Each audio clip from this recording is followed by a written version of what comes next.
Legal metrology inspector എന്ന് പറഞ്ഞു കഴിഞ്ഞാൽ ബിടെക് മേഖലയുള്ള ഉദ്യോഗാർത്ഥികളെ സംബന്ധിച്ചിടത്തോളം അതുപോലെ തന്നെ ഫിസിക്സ് ഒരു പേപ്പറായിട്ട് പഠിച്ചിട്ടുള്ള ഒരു ഉദ്യോഗാർത്ഥികളെ സംബന്ധിച്ചിടത്തോളം അവർക്ക് കിട്ടാവുന്ന ഒരു നല്ലൊരു യൂണിഫോം ഫോഴ്സ് ആണ്.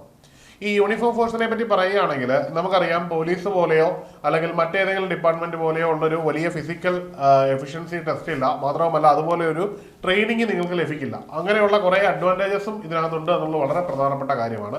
എന്നാൽ അത്യാവശ്യം അധികാരങ്ങളുള്ള ഒരു ഫോഴ്സ് കൂടിയാണ്. നിങ്ങളുടെ ഇൻവോൾവ്മെന്റ് സമൂഹത്തിന്റെ എല്ലാ മേഖലയിലും ഉണ്ട് താനും.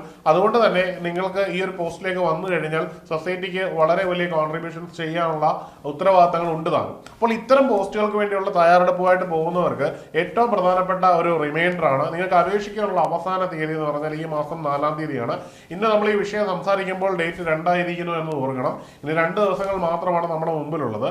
നിങ്ങൾക്ക് ഏതെങ്കിലും വിഷയം പഠിച്ചപ്പോൾ അതിനകത്ത് ഫിസിക്സ് ഒരു പേപ്പറായിട്ട് നിങ്ങൾ പഠിച്ചിട്ടുണ്ടെങ്കിൽ 2 സെമസ്റ്ററിലോ അല്ലെങ്കിൽ 1 സെമസ്റ്ററിലോ ഒക്കെ നിങ്ങളൊരു ഫിസിക്സ് ഒരു പേപ്പറായിട്ട് പഠിച്ചിട്ടുണ്ടെങ്കിൽ നിങ്ങൾക്ക് തീർച്ചയായിട്ടും എന്ത് ചെയ്യാൻ പറ്റും, നിങ്ങൾക്ക് ഈ പോസ്റ്റിൽ അപേക്ഷിക്കാൻ പറ്റും എന്നുള്ളതാണ് അതിന്റെ യോഗ്യത.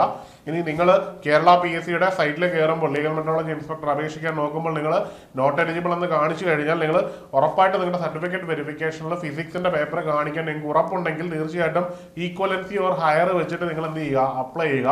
അങ്ങനെ ചെയ്യാതെ പോകരുത്. ഫിസിക്സ് മേഖലയുമായി ബന്ധപ്പെട്ട് എല്ലാ ബിടെക്കാർക്കും കിട്ടുന്ന ഏറ്റവും നല്ലൊരു ഓപ്പണിംഗ് ആണ് ഈ പറയുന്ന ലീഗൽ മെട്രോളജി ഇൻസ്പെക്ടർ എന്ന് പറയുന്നത്.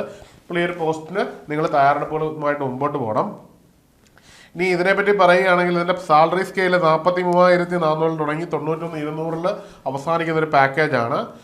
നിലവിൽ ഒരു റാങ്ക് ലിസ്റ്റ് എക്സിസ്റ്റ് ചെയ്യുന്നത് കൊണ്ടാണ് ആന്റിസിപ്പേറ്റഡ് വേക്കൻസി എന്ന് പറയുന്നത്. ഇപ്പോൾ PSC സിസ്റ്റമാറ്റിക് ആയിട്ട് ഓരോ റാങ്ക് ലിസ്റ്റ് തീരുമ്പോൾ അതിന്റെ പിറ്റേന്ന് പുതിയ റാങ്ക് ലിസ്റ്റ് വന്ന് അതിൽ നിന്ന് ആൾക്കാരെ നിയമിക്കുന്ന ഒരു പ്രവണതയാണ് PSC ഇപ്പോൾ അനുവർത്തിച്ചു പോകുന്നത്. അതുകൊണ്ട് തന്നെ ഈ ഒരു പോസ്റ്റിൽ നിന്ന് നിയമനം ഉണ്ടാവും.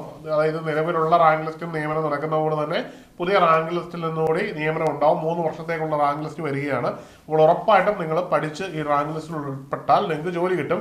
പക്ഷെ അവിടെ വളരെ പ്രധാനപ്പെട്ട ഒരു കാര്യമുണ്ട്, ആദ്യത്തെ റാങ്ക് ലിസ്റ്റിൽ വരണം. ഇപ്പോൾ പിന്നെ PSC റാങ്ക് ലിസ്റ്റിന്റെ വലുപ്പം കുറയ്ക്കുന്നുണ്ട്. അപ്പോൾ റാങ്ക് ലിസ്റ്റിൽ ഉൾപ്പെട്ടാൽ ജോലി കിട്ടാനുള്ള സാധ്യത കൂടാനുമുണ്ട്. അപ്പോൾ എന്തായാലും റാങ്ക് ലിസ്റ്റിൽ ഉൾപ്പെടുക, അത് നല്ല റാങ്കിൽ വരിക എന്നുള്ളത് വളരെ പ്രധാനപ്പെട്ട കാര്യമാണ്. പിന്നെ നിങ്ങൾക്ക് പ്രൊമോഷൻ കിട്ടണമെങ്കിൽ ആദ്യം തന്നെ നിയമനം കിട്ടിയെങ്കിലേ പ്രൊമോഷൻ കിട്ടുകയുള്ളൂ. സീനിയോറിറ്റി ഒരു പ്രധാനപ്പെട്ട കാര്യമാണ്.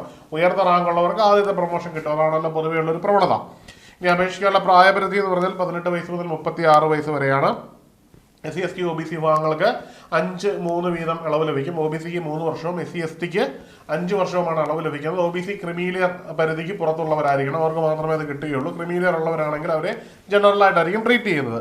ഇനിയും ഇതിന്റെ യോഗ്യത ഓൾറെഡി പറഞ്ഞത് തന്നെയാണ്. നിങ്ങൾ ഏതെങ്കിലും ഒരു വിഷയത്തിൽ എപ്പോഴെങ്കിലും ഫിസിക്സ് ഒരു പേപ്പറായിട്ട് നിങ്ങൾ പഠിച്ചിട്ടുള്ള ബിരുദം മാത്രം മതി നിങ്ങൾക്ക് അപേക്ഷിക്കാൻ. ബിടെക്കാർക്കെല്ലാം അപേക്ഷിക്കാൻ പറ്റും. നിങ്ങളൊരു പേപ്പർ നിങ്ങളുടെ ഒരു സെമ്മിൽ പഠിക്കുന്നത് കൊണ്ട് തന്നെ നിങ്ങൾക്ക് അപേക്ഷിക്കാൻ പറ്റും. അതുപോലെ തന്നെ ഇലക്ട്രോണിക്സ് റിലേറ്റഡ് ആയിട്ടുള്ള പേപ്പറുകൾ പഠിക്കുന്നവരും ഫിസിക്സ് ഒരു പേപ്പറായിട്ട് പഠിക്കുന്നുണ്ട്. BSc ഇലക്ട്രോണിക്സ് പോലുള്ള പേപ്പർ എടുക്കുന്നവർക്കും ഇത് അപേക്ഷിക്കാൻ പറ്റും. പിന്നെ obviously BSc physics, BSc chemistry ഇങ്ങനെയുള്ളവരും തീർച്ചയായിട്ടും നിങ്ങളൊരു പേപ്പർ ഫിസിക്സ് ആയിട്ട് പഠിക്കുന്നുണ്ടെങ്കിൽ നിങ്ങൾക്ക് ഇത് ഓൾറെഡി അപ്ലൈ ചെയ്യാവുന്നതാണ്. അതിലിപ്പോൾ ഇക്വലൻസി നിങ്ങളുടെ PSCയിൽ കാണുന്നില്ലെങ്കിലും നിങ്ങൾക്ക് എന്ത് ചെയ്യാം, അപ്ലൈ ചെയ്തിട്ട് സർട്ടിഫിക്കറ്റ് വെരിഫിക്കേഷന്റെ സമയത്ത് ഇത് കാണിക്കാൻ പറ്റിയാൽ മതി. കേരളത്തിന് വെളിയിൽ നിന്നാണ് നിങ്ങൾ പഠിക്കുന്നതെങ്കിൽ ഇതിന് തുല്യമായിട്ടുള്ള ഇക്വലൻസി കേരളത്തിലെ ഏതെങ്കിലും യൂണിവേഴ്സിറ്റിയിൽ നിന്ന് നിങ്ങൾ കരസ്ഥമാക്കുക എന്നുള്ളതാണ്.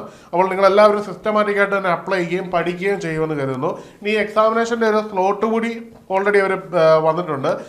അതായത് ഓഗസ്റ്റ് ഒക്ടോബർ സ്ലോട്ടുകളിലാണ്. നമ്മൾ പരീക്ഷയിൽ ഓഗസ്റ്റിൽ തന്നെ പ്രതീക്ഷ വേണം നമ്മളതിനെ സമീപിക്കാൻ. കാരണം ഓഗസ്റ്റ് 1-ാം തീയതി പരീക്ഷ നടക്കുന്ന രീതിയിൽ നിങ്ങൾ പ്രിപ്പയർ ചെയ്തിട്ട് ഡേറ്റ് വരുമ്പോൾ ബാക്കി കിട്ടുന്ന ദിവസങ്ങളെ നമ്മളൊരു ആഡോർ അഡ്വാൻറ്റേജ് ആയിട്ട് എടുത്ത് പ്രിപ്പയർ ചെയ്ത് മുമ്പോട്ട് പോകുക. അപ്പോൾ നിങ്ങൾക്ക് നല്ല റാങ്ക് കിട്ടാനത് സഹായിക്കും. അപ്പോൾ ആ രീതിയിൽ തന്നെ നിങ്ങളിതിനെ കൺസിഡർ ചെയ്യുക. ഇനിയും ഇതുമായിട്ട് ബന്ധപ്പെട്ട് പഠനത്തിന്റെ കാര്യമാണ്. ഏണസ്റ്റ് അക്കാഡമിയിൽ ഇതിന്റെ കോഴ്സുകൾ അവൈലബിൾ ആണ്. ടെക്നിക്കൽ PSC ആണ്. അതുപോലെ തന്നെ എല്ലാവർക്കും എഴുതാൻ പറ്റുന്ന ഒരു എക്സാം ആണ്. അപ്പോൾ അതുകൊണ്ട് തന്നെ സാധാരണഗതിയിൽ ടെക്നിക്കൽ PSCയിൽ നിന്ന് മാറിയിട്ട് ഒരു ചെറിയൊരു ട്രാക്കിലൂടെ സിസ്റ്റമാറ്റിക് ആയിട്ട് തയ്യാറെടുത്ത് പോയെങ്കിൽ നമുക്ക് ഇതിന്റെ ഉന്നതമായ റാങ്കിൽ എത്താൻ പറ്റത്തുള്ളൂ. അങ്ങനെ ഉന്നതമായ റാങ്ക് ലിസ്റ്റിൽ എത്തത്തക്ക രീതിയിലാണ് നമ്മുടെ കോഴ്സുകളൊക്കെ ചിട്ടപ്പെടുത്തിയിരിക്കുന്നത്.